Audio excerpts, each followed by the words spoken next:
Welcome back to SB Nation. This is CAPSLOCK Real Talk, the series where I comment on your YouTube comments and also the bane of my existence. Up first this week, Amy K. Nelson and Dan Rubenstein went to LA to the NFLPA rookie premiere.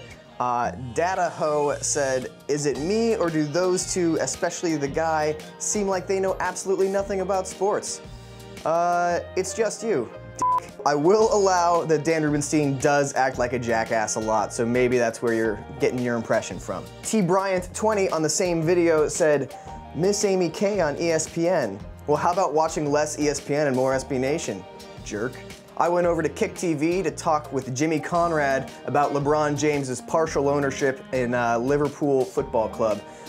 If you missed it, I happen to be of the mindset that LeBron is a cold-blooded sociopath who only does things for money, which isn't wrong, that's not bad, that's just who he is. A big, fake loser.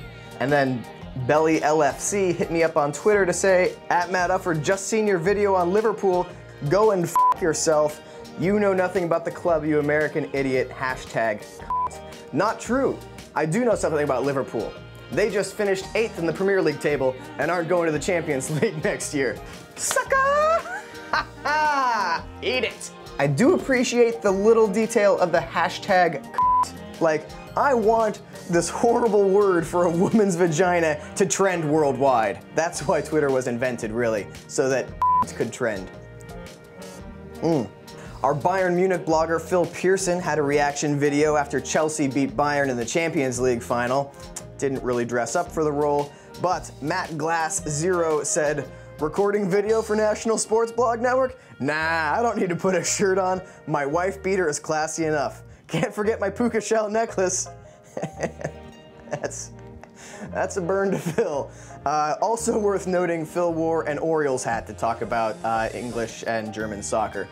So, you know, what can we say? This is a YouTube channel. You can't put the bar too high. And finally, Dan Rubenstein and I played some NBA Live 95 to predict the Lakers-Thunder series correctly, mind you. And JP4RK said, "Suck a dick, SB Nation." Can we get some more details for that? Like, there's 320 sports blogs in the SB Nation network, so like, do we need like all 300 plus bloggers sucking the same dick? Or can we pick one representative to suck one dick for the entire network? Or should it only be the full-time employees sucking this dick? And can you give us a time frame for when this dick needs to be sucked? Yeah, just hit us up with some specifics. Comment below so we know which we should be sucking and when we should start. So keep up with the comments and subscribe to SB Nation for more sports videos. I really enjoy doing this every week. It's just a thrill. See you soon.